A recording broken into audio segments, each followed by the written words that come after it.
They arrive in huge numbers. The problem for wildebeest on the move is that they are always heading forward into the unknown. But those who are first to the battlefield and await their opponents are at ease and have the advantage. They are artists of deception, pretending to be benign, walking casually as if what lurks under their skins is not important.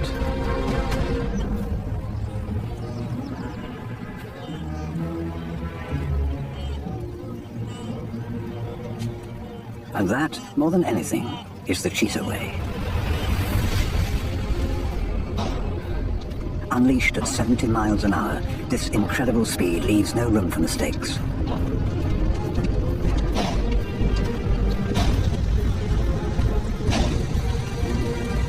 The quick turn, the size of the prey, makes it almost an impossibility. But for this moment in time, nothing else matters, for the predator or for the prey.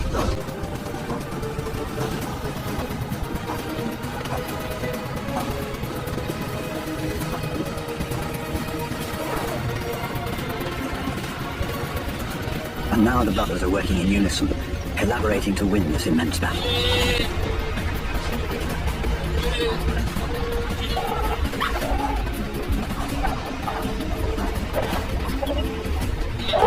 It's hard to know which god selected this wildebeest. Was it random, or is it his almost imperceptible limp from last year's water crossing?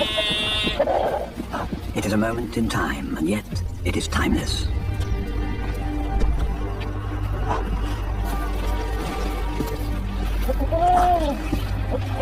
These epic battles for survival are the result of wave after wave of millions of wildebeest that pour into the waiting teeth of the just 7,000 cheetahs left on the planet.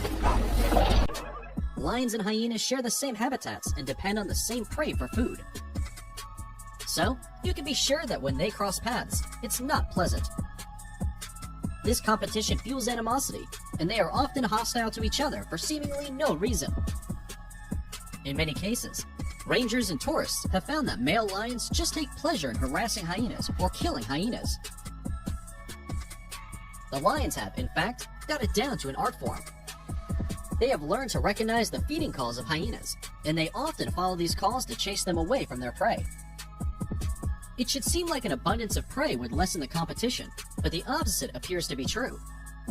This bitter rivalry actually dates back to 37,000 years ago. That's right, the bad blood runs deep. Lion bones dating back to that era have been found in hyena dens in and around Germany. Bones that bear the bite marks of a spotted hyena. Scientists believe these lions may have been killed in fights with hyenas over prey. And recently, similar lion remains were found in present-day hyena dens in Africa. Number 8. Mongooses versus snakes. It's not every day that a snake has to face a challenger. Generally, even the biggest apex predators know how to avoid these guys, but the mongoose is made of sterner stuff. This tiny carnivorous mammal, usually between 24 and 58 centimeters, takes on large venomous snakes far too regularly. And they emerge victorious most of the time. But how? They are primarily found in Africa, and they eat anything from birds and small rodents to reptiles and frogs. They even on occasion like fruits, nuts, and seeds. And sometimes, they'll open up bird eggs by throwing them at a tree or some solid object. Given how they share some similar prey with snakes, these two enter into a confrontation sometimes. Mongooses have special acetylcholine receptors that make them resistant and even immune to snake venom, giving them an edge over their enemy. And their technique isn't too bad either. They dart and feint at the snake at lightning speed. So the snake is forced to strike repeatedly until they tire themselves out. Then, the mongoose goes straight for the head and bites it off. Plus, their thick, puffy coats prevent short-fanged snakes from hitting their mark. They are fearless hunters and attackers. You won't find them hiding or slyly walking around the way lions stalk their prey. If a bear runs into a pack of wolves, most likely they will try to avoid each other since a fight would benefit no one. But if there's food involved, you best believe there's going to be a battle right to the end. Bears are larger than wolves, obviously, They can be anywhere from 5 to 8 feet, and they weigh 800 pounds. As opposed to wolves, which are generally 63 inches long and weigh 175 pounds. A lone wolf running into a bear stands no chance, but a pack of wolves? Well, it's anyone's guess.